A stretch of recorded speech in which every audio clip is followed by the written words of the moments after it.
dream. Yeah, people are literally becoming millionaires in year, 2 years, just selling something that doesn't even exist. I need out of this shit situation I'm in, I don't know if I can swear. Of this shit situation that I'm in, you know, like by the time I was 21, I'd made millions. No regrets, because I think there's experiences that built me who I am, but I think if I learn what I understand now, which is how money moves, how markets move, and it's all just a psychological game.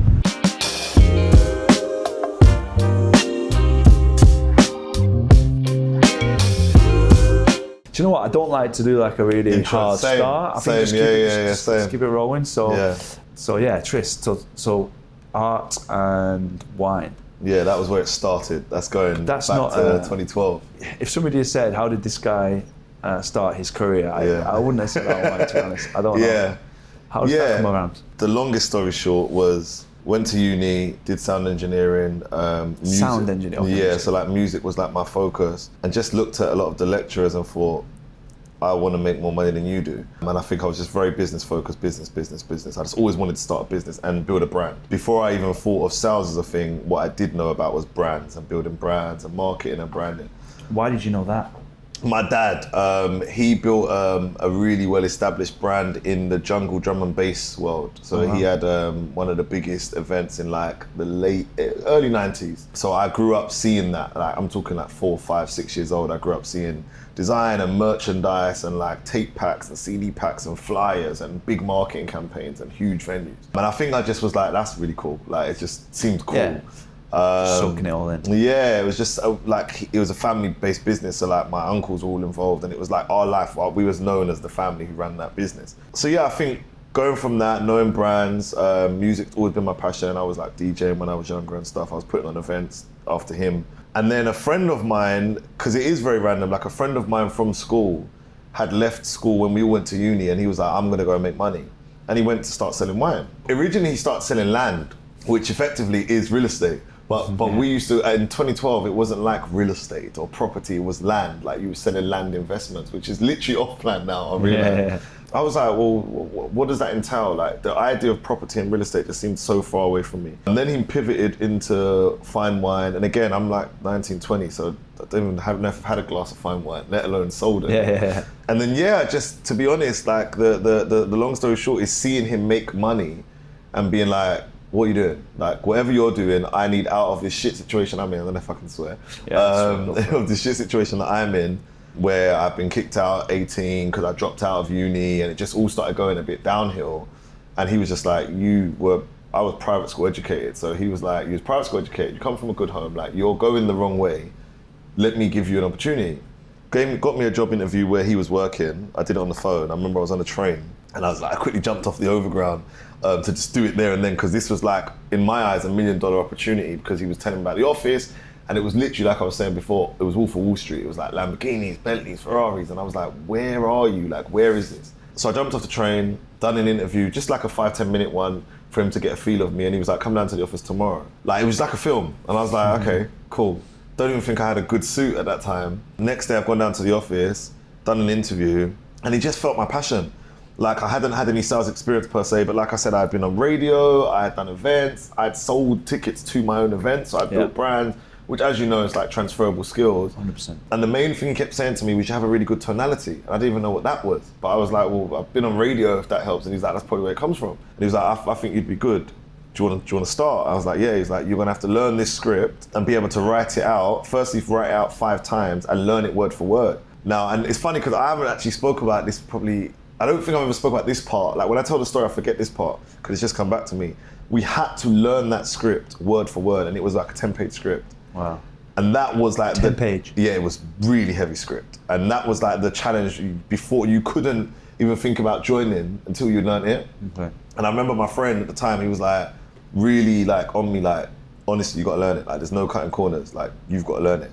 And I remember just walking up and down in my apartment at the time. I'm in apartments, promoting it in wherever I was living, and learning the script. And it was really hard because I'd never learned the script. I never had to remember something. And then I got to the point where I was like, okay, I think I'm ready. And then you know how it goes. Once I started, I realized you don't actually have to learn this script. But I guess it was a test of dedication and how much I'd put in towards it. And then so to answer your question, it was like the reason I fell into that industry was just had a friend at school that was doing it. was extremely high margins. This was at a time where, and some of it still is unregulated. So like you were saying, in the heyday of real estate, it was like things were a lot more rawer. Yeah. And it's interesting, like having conversations like what we just had about how real estate was. I think I always felt like we was the only ones in this bubble and no one else had, it was just us. But now as I've traveled the world and I've moved over here and I speak to like the old school people and I'm like, it's exactly the same. Like, it's the same experience. It was going on. It's literally the same. It was just that era of sales, I guess, across the board. Yeah. So yeah, that's how I got into it. Nice. So that company was quite big by the sounds of it, was it? Well, I mean, big at the time, but now when you look at 300-man brokers, no, this was like only like 30 people. Just to understand, like, how does it work? Art, wine. Yeah. You get like what, a bottle of wine that's so do you know what? And you have to call them to sell them. Yeah. So the irony is exactly like off-plan, which is why I've jumped into off-plan, because effectively you are briefed on the product, just like off-plan. You have to study that product. So obviously you have to learn. So for example, if it's like a Lafite Rothschild, which is like, we're talking about high quality wine, Bordeaux based, Italian based, learn the product, you know how it goes with any product, learn what's good about this, what could potentially be your objections that you'll face. Why is this a good investment? Those days you use 5, 7, 8, 9, 10% in a market where 1.5% in the bank was like, the bank base rate had just changed. Mark Carney had just declared that had gone down. So the economy was a mess anyway. Not as bad as it is now, but the UK economy was a mess. Bank base rates, ISA savings were a mess. So everyone was looking for alternative investments. So yeah, we'd learn the product and then you'd have like data sheets, just like you said, but this is like, these are not warm leads. Like this is where people don't even know if they don't even know what wine is. Like you're calling people where obviously you're saying you've shown an interest in alternative investments, but 9 out of 10 times they're saying, I don't remember doing that. So then you're going straight into a spin of, okay, but have you seen the news this week? So you must have seen that the interest rate's gone down. How do you feel about that? Oh, okay, this is how I feel. Okay, so what have you done to diversify your portfolio? Yeah. Do you know what I mean? So now that my company, we previously, before I got into real estate, we was doing lead gen. So now I've seen how the world's come on. 15 years later, we was dealing with the bottom of the barrel leads, and we had to figure out how to grab their attention, get them interested, and then go down the route of, okay, look, as an alternative investment vehicle, you've got assets which are an asset class which are speculative, but high risk, high returns, fine wine, fine art, and this is what, you know, the affluent people are putting their money into. Nice. And going down that route. So very similar to off-plan, and I think all we really lent on back then was just, this is what rich people are doing, you should do the same, you know? So and how long did you do that for? So that was 2012. So I was a broker from 2012 to about 2016. Okay. But within there, I started training my company that I was in. And then I realized I had a knack for training even more than I had for actually closing. And then I went on to start my own company. And I'd done that and was training a few other companies around the UK as well. And I did Sales that training. 2018, yeah. Okay, so in different fields? Pretty much the same field. So like I ended up being, you know how it is, just like how it is in Dubai, for example, if you go into like a company that becomes like one of the big boys and you've smashed it there, you start to know all the owners of the other companies. Exactly the same it was in the UK. In like the square mile of like Liverpool Street to like Waterloo to like Old Street. Yeah. Most of the company owners we would know, and especially me. So I started training different companies. So I'd come in and I'd do training for a week, 2 weeks. So whilst I was doing that, I thought, why not build my own team? Started to learn the behind the scenes of the companies and how it worked. And I was like, you know what? Like the craze we're seeing now in Dubai, everyone's starting their own company. Yeah. Was literally, I was kind of one of the first movers in the UK to say like, let me start my own company. Okay. Yeah, and that's kind of sort of where it went up till 2020. Like, did you have a system, or what was your like thesis behind sales in those days? Like a structure, like a one-step process. So in regards to, from a sales point of view. Yeah, like what were you? Yeah, so I'm from the generation of like Zig Ziglar, Jim Rohn, like it was very much mindset first. Yeah. So before anything, it was mindset. It was think rich, grow rich, rich dad, poor dad, like Cycle Cybernetics. It was very much about how do you think, affirmations, goal setting. From a sales point of view, it's probably the same formula I still use to this day. So it's the key being listening, discovery first, questions, then working out what their goal is, and then working backwards and thinking what their hot buttons were. So what is it that's going to make you tick? What's your goal for? Why do you want to make more money? Why do you want to save more money? Okay, then based on the product. So a formula that I teach now is sell myself, sell the company, sell the product, right? Which I think I'd probably used for 15 years. Like, I don't feel like anyone who's good at sales knows if you've got something and it works, you just don't change it, you know? Well, a lot of it comes from the way we are as humans, right? It's human evolution, psychology, whatever. So that's not going to change anytime soon. So if you understand human psychology, then, you know, You don't need to change things. And then talk to me, and then you got involved in the car world, right? Yeah. So that was Rap random. City. Rap City, yeah, that was random. So you'd made good money from your own business, I take it. Yeah, You'd done really yeah. well. Yeah. 2012, successful. Exactly, yeah. So from 2012, when I got in the industry, I closed my first deal. Well, I opened my first account, which wasn't actually the closing of a deal, but that was pretty much like getting a. It was like tell a lie. It was a deal closed, but I didn't close it. So I was the opener on it, and then the closer had closed that deal. So that was in 2 weeks. So from there, I was like, okay, I can do this. But the way we structured it before was openers, closers, juniors, seniors. So you wasn't responsible for closing your deal. I didn't get to closing for about 18 months. Wow. Which turned out to be very beneficial because I was a junior for so long. I was over ready to go to senior by the time I'd gone. I was gagging for it because that's where the real money was. Like they were on 15% comms, we was on 5 and 3% on a redeal. So it was just total different world. Like over there, it's APs and Richard Miles and stuff like that. Well, not at the time. It would have been Lamborghinis, whatever. But for us, it was like date just and a nice suit. Do you know what I mean? So that was like the promised land. So yeah, to answer your question, done really well. I'd say from 2012. Then got to the point where I started my own company. That's where it sort of jumped up, where I was doing even better because obviously I was leveraging from having brokers work for me. And then I got to a real woo-woo stage in my life where I was like, money's not real and why do we focus so much on money? And it was just very much like, get rid of all my watches and get rid of all this stuff. I went to LA and I just came back like a different person. I was just like, no, I just want to find purpose. Did you do ayahuasca? No, I didn't, but you know what? So ayahuasca was very high on my list. Really? But a few months ago, I reverted to Islam. Okay. And I don't think I would do it now, but it was something that I was very, very intrigued by. But it was that kind of vibe, basically, yeah. So I came back and then I was like, okay, I want to do something where it's more creative, branding, marketing, like a little bit more just fun. Because every now and then, I don't know if it's happened to you, but I feel like when you've done sales for a long time, you lose it a bit. You lose the passion for it a bit. It just feels a bit repetitive. When I was in LA, I made some really good contacts and they were the leaders of a very big company that does car wrapping over there. Car wrapping wasn't that big in the UK yet. The only people who was doing really well was Yanni Myers, who everyone probably knows of, right? He was killing it, but it hadn't hit UK. So I thought, this is a gap in the market. I was wrapping all my cars at the time. I loved wrapping cars. So when I came back, I thought Yanni Myers was the king of all the footballers. They were all wrapping their cars with him. I knew a lot of the UK artists. So I thought, why don't I come back and just be the UK artist version of Yanni Myers? Which took off really well because of my network. Like we done like Stormzy, we done Crepton Cohen, we done like a lot of the UK rappers, but the margins just weren't enough for what I was used to. Like I thought I looked at Yanni Myers and he was driving the Lamborghini and living the high life. But he had built up for so long, and I think I had, like grass is greener syndrome, where you look at shiny object syndrome, and I thought, this must be something I could just do like that. And I realized that it could be done, but it wouldn't make the money I wanted and was used to.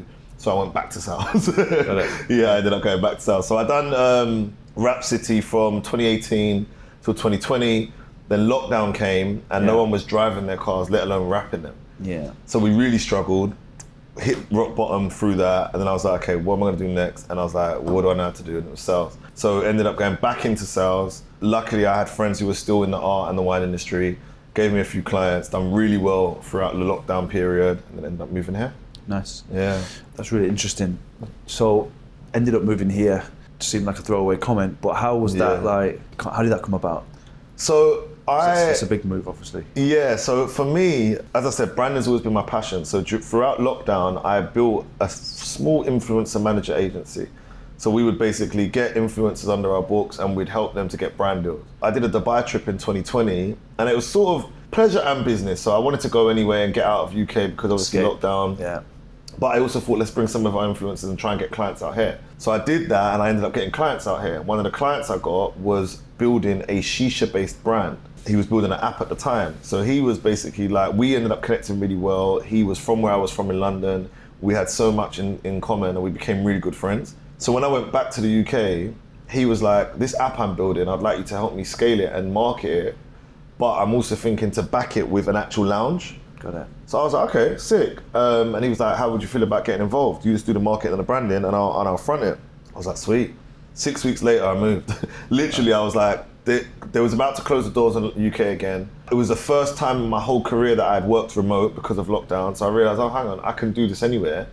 I just thought, yeah, I'm gonna get out of here before they close the doors. And I literally moved, I think a week before they put the next, you know, they had like there was red list or something like that. Okay. So yeah, before they closed the doors, I was out of it. I came here, we opened the lounge in Marina, which is still there to this day, but I'm no longer involved in the project. Okay. Yeah, from there it was just like figuring it out. It wasn't all smooth sailing, as we all know when we live here. I'd done well for like 3 months and then hit rock bottom more than I'd ever done in my life. Like I hadn't been at rock bottom for like maybe 10 plus years, so that was uncomfortable.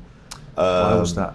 That was a result of a few different things. So firstly, I had a lot of problems with my car up and company in the UK. I had tax issues back in the UK with an accountant that I thought was doing things the right way that wasn't. Bad financial management, a few bad decisions, committed to some projects that didn't go well. So I basically became the face of 2 projects that didn't do well. Like the story we were just talking about off camera. Yeah. And it was like, you either have to sit on that and deal with the loss, or you run away and you escape on it. And I think, not physically, but mentally, I definitely ran away for the first few months. Then I realized I want a career and I want to be a brand. You can't run away. So I had to face it, which meant financially I went down, and it's just a really, really difficult time. So for about 1.5 years, I was depression and just in a really bad mental place. I didn't have much hair, but I also knew going back to the UK wasn't going to solve it either. So I thought, stick it out here, because at least I can wake up every day and see the sun. Yeah. At least the network's here, there's opportunities here, and at least and this was like what, 21? This was like 21, yeah. And so things were starting to really happen as well. Yeah, it was such a like a head spin, because while I was going through that, I would walk out my house and meet people, and it's like so much good was there. And I've always been really good at networking, and I've always had a personal brand. So I had so many people like, hey bro, meet this guy, go meet this guy. And I'm like, if only you knew, I can't even afford to get to that meeting. Like, it's honestly that bad at this point. But yeah, I think just having that perseverance and I think knowing the formula towards succeeding, which I feel like I learned back in 2012 when I was on those sales floors, I just went back to basics. I just went back to mindset and books and waking up earlier and gym and sales. Like honestly, it was realizing, okay, what is it that I am good at? What is it that I can do in my sleep? And it was selling whatever it was finding a product that I could sell. Got it. Yeah. What product did you get into then? So my bounce back, you could say, was based on 2 things. So I got involved within a marketing agency who now are huge, Tyra Creative. They're like really big marketing agency in Dubai. They, for me, are like, when it comes to branding and marketing, for me, they're the benchmark, like, especially in Dubai. So I got involved as a creative director. The owner's a really, really good friend of mine. That was like my first sort of, not so much financial get back, but it was like, you know, like people like us, we have to be working on something. Yeah. So I feel like it was getting my creative juices flowing. It got me back in the mix. It gave me hope again, you know, like, and working with Tyra, who's the CEO, was like so good for my mental, because as I say, her business was going strength to strength to strength, and my value was appreciated there.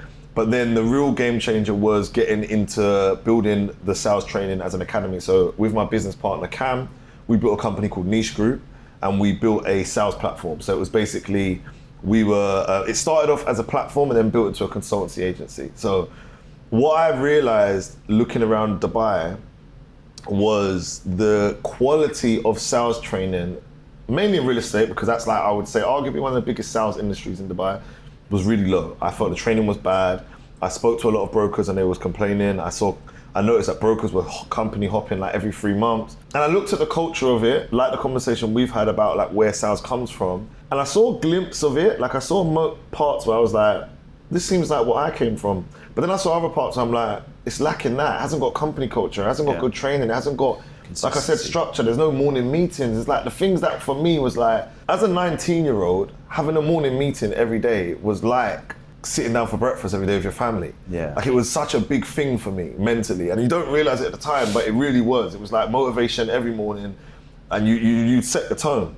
So I looked at the industry here and I thought, there's so much missing here. But I'm looking at the brokers and I'm thinking, but they're really having it off. Like some of these brokers are really doing well. But I'm someone who like, I would never exchange doing well. Like I'm passionate about craft and skill. So even though, yeah, you can shortcut, like I want the skill. Yeah.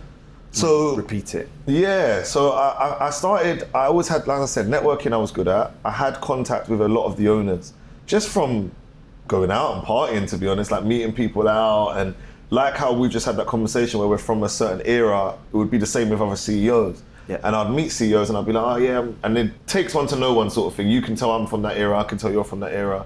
They'd follow me, I'd follow them. So I started pitching. I just started saying like, I'll come and train your company. And the doors were closed at first because a lot of companies have got their own internal trainers and they think those internal trainers are good and it's cost effective. But I was more on a vibe of, I'll just come, like let me just come get some content. Few people opened doors. So I ended up starting to go into a few floors and I started training. Did the content, posted it online, word spread, these guys are training, and they're also doing sales training online for anyone who's even not in real estate. So we built what I call CTC, which stands for Cut the Crap, which was a very raw, authentic sales training. It was like ruthless. It was just like, just cut the crap, literally, what it says on the tin. We turned that into a 25 module training program, and then we sold that online, effectively e-learning. We spent money on the lead gen. We utilized our knowledge on sales systems. My business partner, Cam, his background was lead gen. And we scaled that into like what became a very profitable business for the last 2 years. And that spread widespread because it was online. So it meant that it was all remote. And then we started placing people into job roles after they had gone through the academy. Got it. Which then naturally turned into a recruitment because we realized, well, we're now kind of a recruitment firm. Getting the right kind of people that are hungry to learn and Exactly. So as that's happening, I thought, well, we could kind of scale this into recruitment. Had conversations with like Guy Last and like the big boys, because whenever I get into something, I like to respect those who have paved the way. Like, you know, some people come in and they're like, who cares? I'm the best. I like to sit down with the people that are the guys who have built this and find out the history. And I sat down with Guy Last and he kind of gave me ideas on how this all works. And then started doing the same thing, pitching a few companies on recruitment. And then what ended up happening, which brings you to today, is I pitched One Investments. And the owner of One Investments, CEO Hamid, and the COO, which is Nathan, we just ended up getting on really well. Again, CEO recognized another one. So I think me and Hamid, it was just like, I said a few things and he was like, yeah, I like where your head's at. Could you help us with recruitment? I was like, definitely, because I know what a lot of recruits, and this is why I give credit to Guy Last, because he's been in the game so he knows what he's looking for. But a lot of recruitment firms have never been in the game. Yeah. So they're literally, you're telling this person that they'd be good there and you're telling that person he'd be good at your company, but you've never sold. Yeah. How could you tell? And I think with other roles that are like analysts and these kind of roles that are more on paper, yeah, fine, but for a salesperson, you need to know what a salesperson is, right? So we ended up placing some reps with One Investments, and one of them specifically did really well, built a good connection with Hamid, sat down and said, okay, let's do a recruitment company together, did the numbers and was like, it doesn't impress us. Like it wasn't, because as you said before, it's a commission role, it's hard to get, you're not getting percentage of a salary, it's not there. It's only a scale where you're gonna... Yeah, so we carried on niche group as it was, consultancy, helping businesses to scale their sales systems, looking at their lead gen. Then, about 3 months ago, I made a decision where I said, you know what?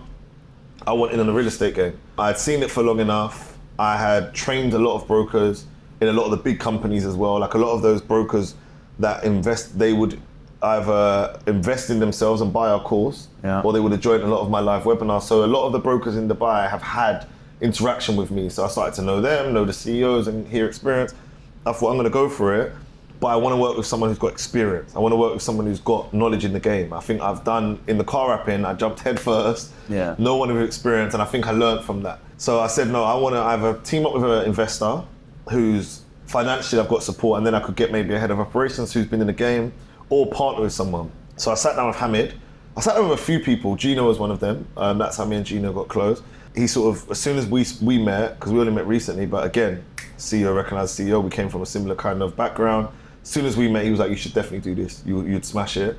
Then I sat down with Hamid, who owns One Investments, and he was just like, why don't you do it with us? Like, rather than you go and start your own thing, why don't we team up? You head up the off-plan sales department. You can we'll back you on everything. You can have your own marketing, own department, own office. Nice. Go at it. And we'll support you. You've got the brand, you've got the backing, we've got the connections, we've got 14 years in the game.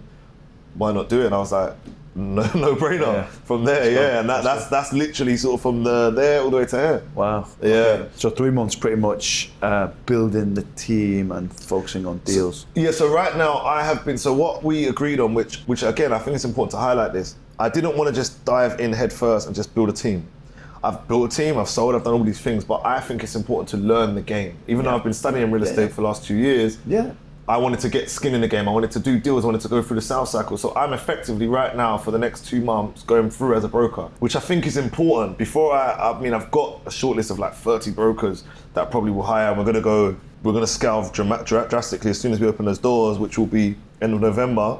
But I want to be able to lead from the front. I don't want to sit back on the nice chair and just be like, crack on and just do motivation. I want it to more be, okay, I've done the deal. I know what happens. I know the objections. I know what it's like to contact an RM. And so right now I'm really doing the rounds and I'm just meeting everyone, networking with everyone, learning the game. I'm going through deals. I'm on the phone to clients myself. I'm closing my own deals and just learning more and more and more. And then November, December, it'll be, okay, let's go and we'll build. Amazing. Yeah. Yeah, that's really important. I think it's like any business, you need to have knowledge about all the different parts of the business. I think you spoke about this before about when you went into the car wrapping business, but you'd never wrapped a car. So how can how can you manage and understand the challenges and advise when you've never had those certain situations come up? So that's really exactly. I think a great thing that you're doing.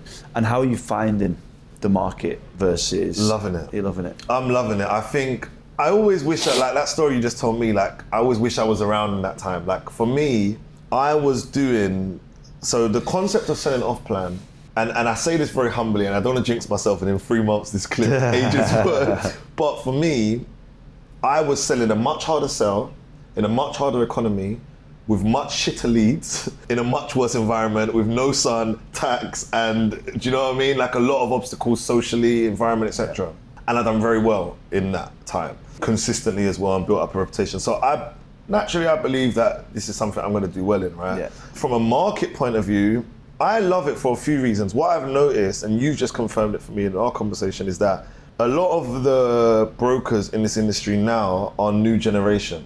So when people like us talk, it's like, oh my God, wow. And I think the more I'm talking to the old school people, I'm realizing that I can do that more. So you telling me that that's how it started, for me is very encouraging, which makes sense why I clicked with Gina, why I clicked with Callum White, why I clicked with these people, because they're also from an older generation, right? Guy Last. So I think what I love about it is that there is room for the old school people with an old school way of training, closing and selling and a work ethic to merge with a new school, because it is a new world at the end of the day. You've got things change and do really well. And I think that's what is going to be, I think, my edge on this game. I think there's only a few of us that have carried that with us. I think a lot of these companies, like you said, you was doing the morning meetings every day. I don't even think that's a consistent thing in Dubai anymore, Doesn't seem to be. Yeah, so I think things like that, I know that's culture, but to sort of touch more on the market, I mean, economy-wise, Dubai is amazing, as we know.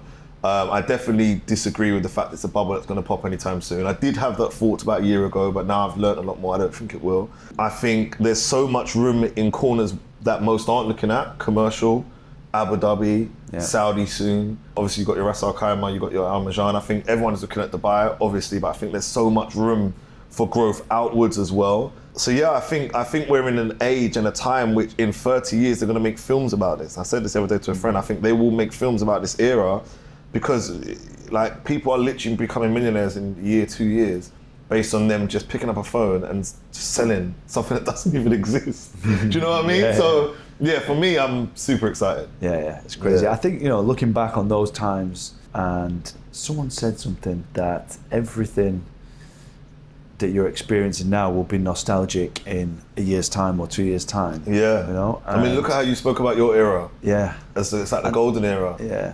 But I feel like now, the flips, the entry level for investors, the amount of property, the amount of projects, the fact that the vision of Dubai, the 2040 vision, population growth, like these next 10 to 20 years, we are literally experiencing something that, it's crazy. It's like, I love history, and I love like the idea of going back and seeing what it must have been like when New York in the mid 1800s, early 1900s, just like everyone was coming there for a better life. Everyone was leaving Europe and Ireland and Italy, and it must have been such a crazy time to see it grow. But this is the modern version of that. Everyone's leaving their countries and the bad situations and coming here for the dream. This is the for sure. This is the Arab dream. Arab dream, I like that one. Yeah, Dubai dream. So, given everything that you've gone through, amazing journey of ups and downs, if you went back now to 2012, coming out of uni, getting started, what would be like the main lessons that you would tell yourself? Patience. More patience. I think I still battle with that now. Yeah. I think. Do you know what was interesting? When you said that you had to wait 18 months, I was like, I was just thinking, imagine having to tell this guy you can't make more commission. I don't know how they did that. Honestly, it was, I nearly got it. Funny story, so I nearly got it within about 12 months and I messed up last minute. I went out with the closers the week before promotion. It was me and a friend head to head and I effed up my whole position because I came in, I got drunk, came in late the next day, which for our office, late was a sin. Like if you was late, you'd lose clients. It was really, really deep. And he was so disciplined and he was never late and I lost the position, so I had to wait an extra 6 months. And it was very, very testing. Like I've got a tattoo on my arm I did because of that time, and it says the time will pass anyway, because it was so frustrating for me. I remember being on the phone to my mom like, I just need to get there because that's where they're making all the money. So I think patience, because even like now working with One Investment, even though I had agreed to like going through the broker point of view, you have times where you think, just get me on the phones, I'm ready. Like just give me the best leads, give me everything, I'm ready, I can close. I don't need to learn the product, I don't need to go around to develop a training, I don't need to do all of this. Just get me on the phones, I've sold millions, I can do it. And I said to Nath the other day, who I work with, he's the COO, I said to him, I'm actually really glad that we agreed this because there's so many things I know now that even 2 weeks ago I didn't know. So I think patience is just so important. There's so many things that in Islam we talk about, we call it sabr, and it's a really important part of Islam, and reverting to Islam has helped me a lot with reminding myself like, just be patient, be patient, be patient. Yeah. So I think that would be a big lesson. Do you know what's funny? So talking about the old school. Yeah. Last week we had Stephen Leckie on. Stephen Leckie's a legend in the game. He's been here. Was it 2002? I think he came. I've seen stuff of his online. Yeah, it's amazing. We've known each other for ages, and one of the questions I asked him was, what advice would you give to someone new to the market? And he said patience. Yeah. It's really smart that. Honestly, and the thing is, it's easier said, isn't it? Like you get in, and even for especially with social media now, and just seeing that, and it is possible now. That's the thing. It is possible. But, like, bro, I got even for me as someone who's achieved a level of success, I look at some of the boys that are absolutely smashing it. Some of them are friends of mine, good friends of mine, and they've worked it up for the last 3 years, 4 years. I'm coming in. I'm 3 weeks in, let's say, and I'm thinking, how does he get there? Yeah. Now, don't get me wrong, I think there's a thin line. I think ambition is still important. Yeah. It's almost like patience in the macro, but in the micro, impatience in a way. Paul Mosley talks about that. Yeah. It's and Gary Vee. Yeah, that's. I like how you said it. Yeah. It's in the macro and the micro for sure.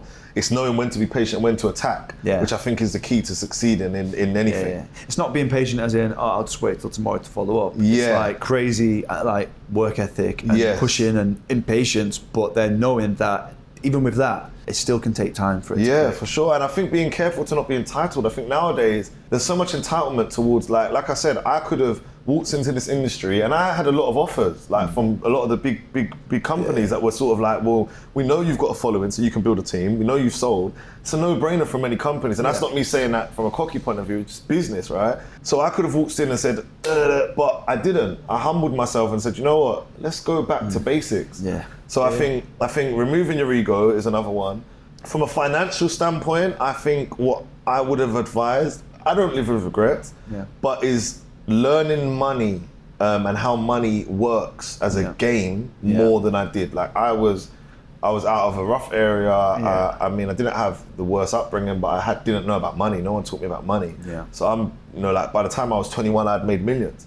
So for me to have that level of money and not know what cars and clothes and holidays and stuff like that, no regrets, because I think there's experiences that built me who I am. But I think if I learn what I understand now, which is how money moves, how markets move, and it's all just a psychological game, I think that would have been a game changer. So I think anyone else who's starting now, if you can learn how money works at 20, 21, you're off to a great start, you know? Yeah, 100%. You can really set yourself up and get it working for you. Yeah, for sure. I think that's it, man. That was really interesting. I love how you're here now and in it, and I really like what you said about taking a step back. It's not easy to do, and a lot of people, the ego would take over.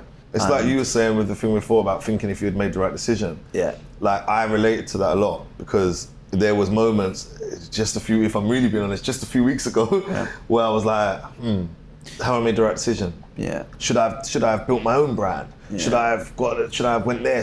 But big credit to the One Investment team. Like, I'm working with some amazing people who get my vision, and everything they're putting in place. At this moment in time, I honestly feel is for the better of my long-term career. And they're seeing things I can't see because they've built up such a level of success in the industry. And sometimes you've got to take your ego out and just listen to people who have got more experience in that field than you know? Yeah, and just learn. But to really learn and understand, you've got to get into the field and for sure. Deal with clients, deal with developers, put deals together. Yeah, for sure. It'd be good. You'll have to get involved in some off-plan resale because that'll be interesting. Yeah, I'm interested in that as well. Like I said, I think there's so many parts of the game that everyone goes for just off-plan or secondary. I think there's so many other aspects. Like commercial has really blown my mind recently. I went to see the new Omniat project yesterday. Yeah, it's amazing. It just made me think, like, just generally, why is people not just focus on that? And there might be, and I just haven't seen them. Yeah. But I don't think there's a lot. So when I build my team, I definitely want people that are going to come in and just focus on commercial. Why not? Yeah. Whole another field, whole another ballgame. Focus on Abu Dhabi. Focus on Al Marjan. Focus on Ras Al Khaimah. Like, you don't all have to go Dubai land. Do you know what I mean? Yeah. No, it's really good, man. I really appreciate you coming thanks for inviting me as well. And like I said, I love your content as well, so keep it going for sure. It's good to see, refreshing to see the old school still alive. You know? Yeah, the dream is still alive. We'll keep trying. For sure. Try and mix things up a bit. Appreciate it, man. Nice one. Thank you. Thanks a lot.